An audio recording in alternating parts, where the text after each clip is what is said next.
ನಮಸ್ತೆ ಫ್ರೆಂಡ್ಸ್, ನಮ್ಮಿ ಸ್ವಾಬೀಸ್ ಯೂಟ್ಯೂಬ್ ಚಾನಲ್ಗೆ ಸ್ವಾಗತ ಸುಸ್ವಾಗತ. ಫ್ರೆಂಡ್ಸ್, ನಾನಿವತ್ತು ತುಂಬಾ ಆರೋಗ್ಯಕರವಾಗಿರುವ ಮೆಂತೆಯಿಂದ ಒಂದು ರೆಸಿಪಿನ ಮಾಡೋದು ಹೇಗೆ ಅಂತ ತಿಳಿಸ್ಕೊಡ್ತೀನಿ. ಮೆಂತೆ ಹಿಟ್ಟಿನ ಚಪಾತಿ ತುಂಬಾ ಒಳ್ಳೆಯದು.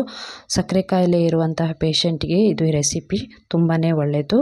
ಅದಕ್ಕಿಂತ ಮೊದಲು ಯಾರೆಲ್ಲ ಹೊಸಬರು ನನ್ನ ಚಾನಲ್ನ ನೋಡ್ತಿದ್ದೀರಿ, ಆದಷ್ಟು ಬೇಗ ಚಾನಲ್ನ ಸಬ್ಸ್ಕ್ರೈಬ್ ಮಾಡ್ಕೊಳ್ಳಿ. ಹಾಗೆ ಪಕ್ಕದಲ್ಲಿಯೇ ಕಾಣುವ ಬೆಲ್ ಬಟನನ್ನು ಒತ್ತಿ ಆಲನ್ನು ನೋಟಿಫಿಕೇಷನ್ಗೆ ಕ್ಲಿಕ್ ಮಾಡಿದರೆ ನನ್ನ ಮುಂದಿನ ಎಲ್ಲ ವಿಡಿಯೋಗಳ ನೋಟಿಫಿಕೇಷನ್ ನಿಮಗೆ ಸಿಗುತ್ತೆ. ಈ ವಿಡಿಯೋ ಇಷ್ಟ ಆದರೆ ಒಂದು ಲೈಕ್ ಮಾಡಿ. ಹಾಗೆ ಈ ವಿಡಿಯೋನ ಸ್ಕಿಪ್ ಮಾಡದೆ ಪೂರ್ತಿಯಾಗಿ ನೋಡಿ. ತುಂಬಾ ಹೆಲ್ದಿಯಾಗಿರುವಂತಹ ರೆಸಿಪಿ ಇದು. ಶುಗರ್ ಪೇಷಂಟಿಗಂತೂ ತುಂಬಾ ಒಳ್ಳೆಯದು. ಬನ್ನಿ ಇದನ್ನು ಮಾಡೋದು ಹೇಗೆ ಅಂತ ತಿಳಿಸ್ಕೊಡ್ತೀನಿ. ಒಂದು ಬಾಣಲೆನ ತಗೊಂಡು ಅದಕ್ಕೆ ಅರ್ಧ ಸ್ಪೂನಷ್ಟು ಉಪ್ಪನ್ನು ಹಾಕ್ಕೊಂಡಿದ್ದೀನಿ. ಹಾಗೆ 1 ಸ್ಪೂನಷ್ಟು ತುಪ್ಪನ ಹಾಕ್ಕೊಳ್ತಾ ಇದ್ದೀನಿ. ನೀವು ತುಪ್ಪದ ಬದಲಿಗೆ ಬೆಣ್ಣೆ ಅಥವಾ ಎಣ್ಣೆ ಕೂಡ ಹಾಕ್ಕೊಳ್ಬೋದು. ಹಾಗೆ 2 ಕಪ್ನಷ್ಟು ನಾನು ಗೋಧಿ ಹಿಟ್ಟನ್ನು ಹಾಕಿದ್ದೀನಿ. ಫ್ರೆಂಡ್ಸ್, ನಾನು ಈ ಹಿಂದೆ ಮೆಂತೆ ಹಿಟ್ಟನ್ನು ಮಾಡೋದು ಹೇಗೆ ಅನ್ನೋ ವಿಡಿಯೋನ ಅಪ್ಲೋಡ್ ಮಾಡಿದ್ದೀನಿ. ಯಾರೆಲ್ಲ ಆ ರೆಸಿಪಿನ ವಿಡಿಯೋನ ನೋಡಿಲ್ವೋ ಅದರ ಲಿಂಕನ್ನು ಡಿಸ್ಕ್ರಿಪ್ಷನಲ್ಲಿ ಹಾಕಿರ್ತೀನಿ. ಮೆಂತೆ ಹಿಟ್ಟಿನ ಗೊಜ್ಜು ಹಾಗೆ ಮೆಂತೆ ಹಿಟ್ಟನ್ನು ಮಾಡೋದು ಹೇಗೆ ಅನ್ನೋದು, ಅದ್ರ ಜೊತೆಗೆ ಇನ್ನೂ ತುಂಬ ಮೆಂತೆಯ ವಿವಿಧ ಬಗೆಯ ರೆಸಿಪಿನೂ ಸಹ ನಾನು ಅಪ್ಲೋಡ್ ಮಾಡಿದ್ದೀನಿ. ಅದರೆಲ್ಲದರ ಲಿಂಕನ್ನು ಡಿಸ್ಕ್ರಿಪ್ಷನಲ್ಲಿ ಹಾಕಿರ್ತೀನಿ ನೋಡಿ. ನಾನು 2 ಕಪ್ ಗೋಧಿ ಹಿಟ್ಟಿಗೆ 4 ಸ್ಪೂನಷ್ಟು ಮೆಂತೆ ಹಿಟ್ಟನ್ನು ಹಾಕ್ತಾಯಿದ್ದೀನಿ.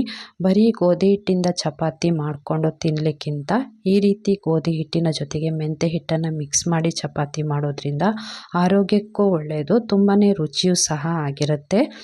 ಇದನ್ನು ಶುಗರ್ ಪೇಷಂಟ್ ಇರೋರು ತಿನ್ನೋದ್ರಿಂದ ಅವರ ಶುಗರ್ ಲೆವೆಲ್ಲು ತುಂಬಾ ಕಡಿಮೆ ಸಹ ಆಗುತ್ತೆ. ಇದಕ್ಕೆ ನಾವು ಎಷ್ಟು ಬೇಕೋ ಅಷ್ಟನ್ನು ನೀರನ್ನು ಸೇರಿಸ್ಕೊಂಡು ಚಪಾತಿ ಹಿಟ್ಟಿನ ಹದಕ್ಕೆ ಇದನ್ನು ಗಟ್ಟಿಯಾಗಿ ಕಲಿಸ್ಕೊಳ್ಳೋಣ. ತುಂಬಾ ಸಿಂಪಲ್ಲಾಗಿ ಬೇಗನೆ ಮಾಡ್ಬೋದಾದಂಥ ರೆಸಿಪಿ ನೋಡಿ. ಈ ರೀತಿ ಗಟ್ಟಿಯಾಗಿ ಕಲಸಿಟ್ಕೊಂಡಿದ್ದೀನಿ. ಇದನ್ನು ಸ್ವಲ್ಪ ನಾದ್ಕೊಂಡು ಈಗ ಸಣ್ಣ ಸಣ್ಣ ಉಂಡೆಗಳನ್ನಾಗಿ ಮಾಡಿಟ್ಕೊಂಡು ಚಪಾತಿನ ಲಟ್ಟಿಸ್ಕೊಳ್ಳೋಣ. ಇದಕ್ಕೆ ಪಲ್ಯ ಸಾಂಬಾರು ಜೊತೆಗೆ ತಿನ್ಬೋದು, ಇಲ್ಲ ಮೊಸರು ಬಜ್ಜಿ ಜೊತೆಗೂ ಸಹ ತಿನ್ಬೋದು.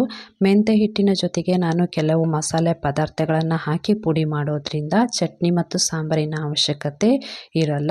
ನೋಡಿ, ಈ ರೀತಿ ಉಂಡೆನ ಮಾಡಿಕೊಂಡು ಇದಕ್ಕೆ ಹಿಟ್ಟನ್ನು ತಾಗಿಸ್ಕೊಂಡು ಚಪಾತಿನ ಲಟ್ಟಿಸ್ಕೊಳ್ಳೋಣ. ನಿಮಗೆ ಎಷ್ಟು ದೊಡ್ಡ ಚಪಾತಿ ಬೇಕೋ ಅಷ್ಟು ದೊಡ್ಡಕ್ಕೆ ನೀವು ಲಟ್ಟಿಸ್ಕೊಳ್ಳಿ. ಇದನ್ನು ನೋಡಿ, ಈ ರೀತಿ ಲಟ್ಟಿಸಿ ಇಟ್ಕೊಂಡಿದ್ದೀನಿ. ಈಗ ಗ್ಯಾಸ್ ಹಚ್ಚಿ ಗ್ಯಾಸ್ ಮೇಲೆ ಒಂದು ದೋಸೆ ಹಂಚು ಅಥವಾ ರೊಟ್ಟಿ ಹಂಚನ್ನು, ಇಲ್ಲ ಚಪಾತಿ ಹಂಚು, ಎಲ್ಲದೂ ಸಹ ಒಂದೇ, ರೊಟ್ಟಿ ಚಪಾತಿ ಮಾಡುವಂಥ ಹಂಚನ್ನು ಇಟ್ಕೊಂಡು ಅದು ಬಿಸಿ ಆದ ನಂತರ ನಾವು ಮಾಡಿಟ್ಟಿರುವಂಥ ಚಪಾತಿನ ಹಾಕ್ಕೊಂಡು 2 ಕಡೆ ಚೆನ್ನಾಗಿ ಕಾಯಿಸ್ಕೊಳ್ಳಿ. ನಾನು ಆವಾಗಲೇ ಹೇಳ್ದಾಗೆ ತುಂಬ ಸಿಂಪಲ್ಲಾಗಿ ಮಾಡುವಂತಹ ರೆಸಿಪಿ ಇದು ನೋಡಿ. 2 ಕಡೆ ಕಾಯಿಸಿದ ನಂತರ ಈ ರೀತಿಯಾಗಿದೆ. ಇದನ್ನು ಒಂದು ಪ್ಲೇಟಿಗೆ ಹಾಕ್ಕೊಳ್ಳೋಣ. ತುಂಬ ಸಾಫ್ಟಾಗಿ ಬರುತ್ತೆ ಇದು ನೋಡಿ, ತುಂಬಾ ಸಾಫ್ಟಾಗಿ ಬರುತ್ತೆ.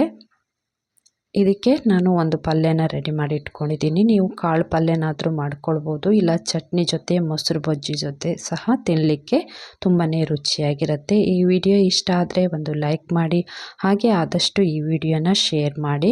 ನಿಮಗೆ ಗೊತ್ತಿರುವಂಥ ಯಾವುದಾದ್ರು ಶುಗರ್ ಪೇಷಂಟ್ಗಳು ನಿಮ್ಮ ಮನೆಯಲ್ಲಿದ್ದರೆ ಅಥವಾ ನಿಮ್ಮ ಫ್ರೆಂಡ್ಸ್ ಯಾರಾದ್ರು ಇದ್ದರೆ ಅವರಿಗೆ ಈ ರೆಸಿಪಿನ ಶೇರ್ ಮಾಡಿ. ತುಂಬ ಡಯಟು ರೆಸಿಪಿ ಇದು ನೋಡಿ, ಎಷ್ಟೊಂದು ಸಾಫ್ಟಾಗಿ ಬಂದಿದೆ ನೋಡಿ ಇದು. ಹಾಗೆ ಈ ವಿಡಿಯೋ ಇಷ್ಟ ಆದರೆ ಲೈಕ್ ಮಾಡಿ, ಶೇರ್ ಮಾಡಿ.